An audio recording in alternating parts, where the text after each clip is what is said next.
पाइला का जो external morphology है, जिसमें सबसे पहले हम लोग सेल के बारे में देखते हैं। तो सेल जिसे हम लोग कवच भी कहते हैं, तो पाइला ग्लोबोसा में ये लगभग जो है सो सेल का जो स्ट्रक्चर होता है वह 6.5 ओरल से बना हुआ होता है। लगभग इसमें 6.5 ओरल्स होते हैं। तो इसमें हम लोग देखते हैं कुछ ओरल्स के बारे में। तो सबसे ऊपर का जो ओरल होता है इसको हम लोग एपेक्स ऑफ सेल बोलते हैं। तो एपेक्स ऑफ सेल जिसे आप ये देख रहे हैं, ये जो सेल होता है सबसे छोटा और सबसे पुराना होता है। इसको सबसे पुराना इसलिए कहा जाता है क्योंकि इस सेल का जो फॉर्मेशन हुआ है वह जब यह स्नेल लार्वा स्टेज में था उसी समय इस ओरल का फॉर्मेशन हुआ, यानी कि इसका फॉर्मेशन जो हुआ है वह लार्वा के द्वारा हुआ है, इसलिए ये जो है सो सबसे पुराना माना जाता है। इसी को एपेक्स ऑफ सेल को हम लोग प्रोटोकेंच के नाम से भी हम लोग जानते हैं। तो ये पहला ओरल हो गया। इसके बाद इसके जस्ट नीचे एक दूसरा ओरल होता है जिसको हम लोग पेनिट्यूमेट ओरल कहते हैं। पेनिट्यूमेट ओरल जो होता है ये इससे बड़ आकार में बड़ा होता है। जैसे जैसे हम लोग इसके नीचे की तरफ आएंगे तो जो ओरल्स हैं उसके आकार जो है सो धीरे धीरे बड़े होते चले जाएंगे। तो पहला ओरल हो गया एपेक्स ऑफ सेल, ये शिखर पर होता है इसलिए इसको एपेक्स ऑफ सेल कहा जाता है। इसका आकार बहुत छोटा होता है, ये बहुत पुराना होता है क्योंकि इसका जो फॉर्मेशन है वह लार्वा के द्वारा हुआ रहता है। तो पेनिट्यूमेट ओरल के नीचे जो तीसरा ओरल होता है जिसे हम लोग बॉडी ओरल कहते हैं। बॉडी ओरल का आकार बहुत बड़ा होता है।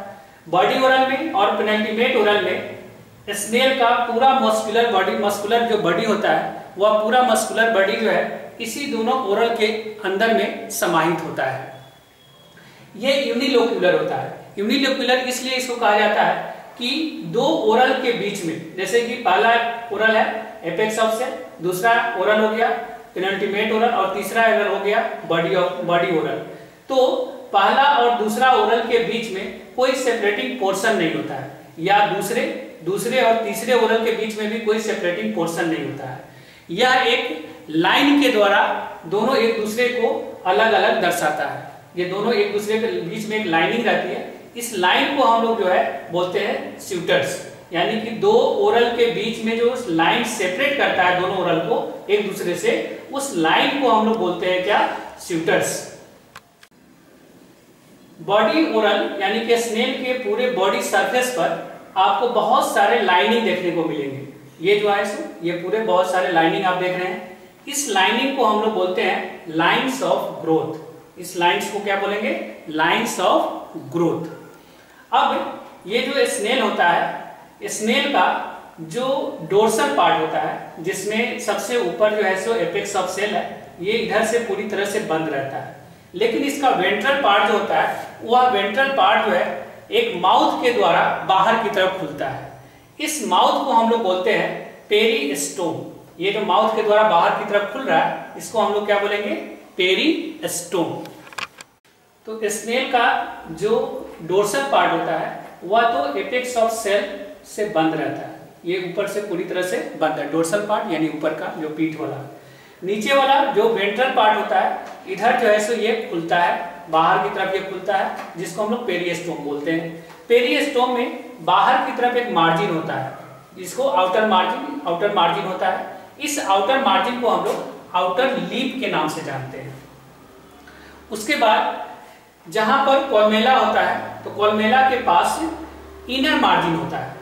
इनर मार्जिन होता है यहाँ पर, तो कॉलमेला के पास जो इनर मार्जिन होता है उस इनर मार्जिन को हम लोग इनर लीप कहते हैं।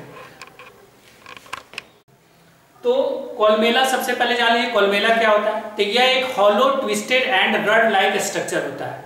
ये जो स्ट्रक्चर होता है यह बाहर यहाँ पर एक छोटे से बहुत ही सकड़े नैरो छिद्र के द्वारा, पोर्स के द्वारा खुलता है। इस छिद्र को जो है यहाँ पर एक छिद्र के द्वारा यह ओपन होता है। इस छिद्र को यूम्बिलिकस कहते हैं। यूम्बिलिकस यानी यह छिद्र जो है सो एक तरह से समझिए कि ये नाभि है। तो ये नाभि के द्वारा जो है सो कॉलमुलर खुलता है। और यहीं पर जो है इनर लिप भी पाया जाता है, यानी कि यूम्बिलिकस अर्थात नाभि जो होता है वह कहाँ पर पाया जाता है, कॉलमनर के पास, इनर लिप के पास होता है। अब ये जो यूम्बिलिकस होता है, ये यूम्बिलिकस जो ये सेल है, जो कवच है, तो इस कवच का जो एपेक्स पार्ट है, तो इस एपेक्स पार्ट के ठीक अपोजिट में, यानी कि एपेक्स पार्ट के ठीक अपोजिट में यह नैरो छिद्र होता है जिसे हम लोग नाभि कहते हैं और जिसे हम लोग यूम्बिलिकस के नाम से जानते हैं। तो अब फिर से एक बार इस डायग्राम को हम लोग अच्छे से देख लेते हैं। तो सबसे पहले ऊपर वाला जो ओरल है इसको हम लोग एपेक्स ऑफ सेल बोलते हैं, जिसको प्रोटोकेंच के नाम से जानते हैं। इसके नीचे जो सेल है इसको हम लोग पेनिल्टिमेट ओरल कहते हैं, और उसके नीचे जो ओरल है उसको हम लोग बॉडी ओरल कहते हैं। ये दो ओरल के बीच में जो सेपरेटिंग लाइन है, इस लाइन को हम लोग क्या बोलते हैं, स्यूटर्स बोलते हैं। स्नेल के पूरे बॉडी सरफेस पर बहुत सारे लाइनिंग आपको देख रहे हैं, इस लाइनिंग को हम लोग लाइंस ऑफ ग्रोथ कहते हैं। उसके बाद इसका डोर्सल पार्ट जो होता है वह पूरी तरह से बंद रहता है, जबकि वेंट्रल पार्ट जो है वह माउथ के द्वारा बाहर की तरफ खुलता है। इसको हम लोग पेरिस्टोम बोलते हैं। तो पेरिस्टोम के बाहर की तरफ जो मार्जिन होता है उसको हम लोग आउटर लिप बोलते हैं। जो इनर के तरफ, यानी कि जो कॉर्मेलर के पास होता है, तो वहां पर जो इनर मार्जिन होता है उस इनर मार्जिन को इनर लिप कहते हैं। तो कॉर्मेला जो होता है एक hollow twisted rod like structure होता है, जो एक बहुत ही नैरो पोर्स के द्वारा, बहुत ही संकरे छिद्र के द्वारा खुलता है। उसे हम लोग यूम्बिलिकस कहते हैं, यानी कि जिसे हम लोग नाभि कहते हैं। ये जो यूम्बिलिकस होता है, जो स्नेल का जो एपेक्स पार्ट होता है, सबसे ऊपर वाला जो ओरल होता है, जो एपेक्स ऑफ सेल होता है, इसी के बिल्कुल अपोजिट साइड में ये पोर्स होता है, जो कि इनर लिप के बहुत ही पास होता है।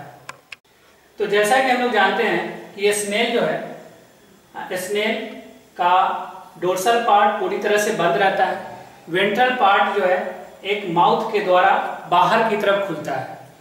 तो जब स्नेल अपने सेल के अंदर होता है, जो ये सेल यानी कि जो ये कवच है, इसके जब अंदर होता है, तब यह एक प्लेट नुमा स्ट्रक्चर से ये अपने कवच को बंद कर लेता है, यानी कि अपने सेल को बंद कर लेता है।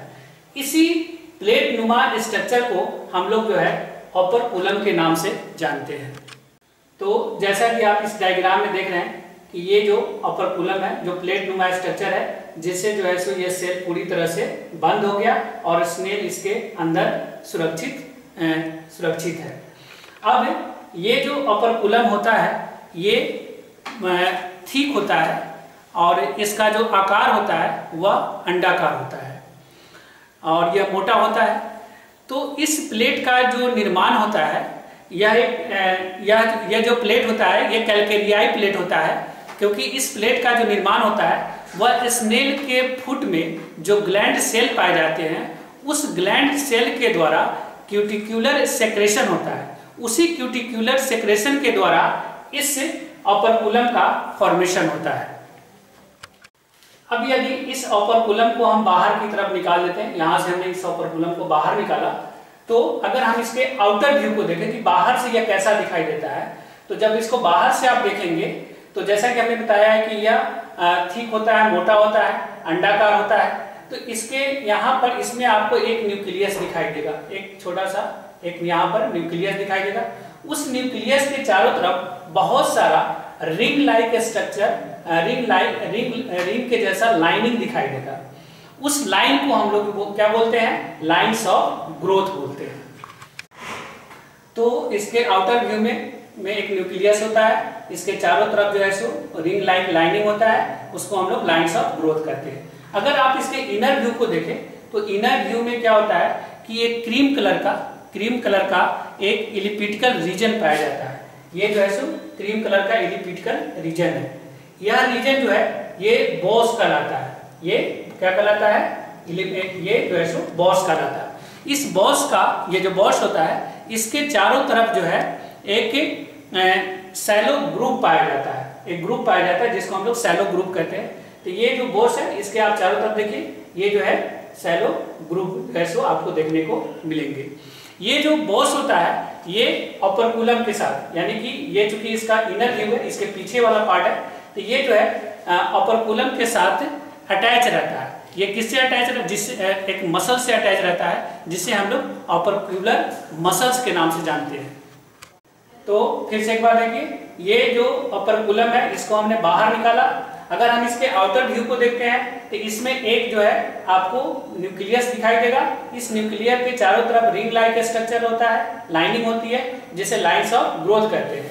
अगर इनर व्यू को देखें तो इसके यहाँ पर आपको जो है एक क्रीम कलर का रीजन दिखाई देगा, है ना, एक क्रीम कलर का इलिप्टिकल रीजन दिखाई देगा, जिसे हम लोग बॉस बोलते हैं। इस बॉस के चारों तरफ ग्रुप होते हैं, जिसे हम लोग सैलो ग्रुप कहते हैं। ये ओपर्कुलम के साथ एक मसल्स के द्वारा अटैच रहता है, जिसे हम लोग ओपर्क्यूलर मसल्स के नाम से जानते हैं।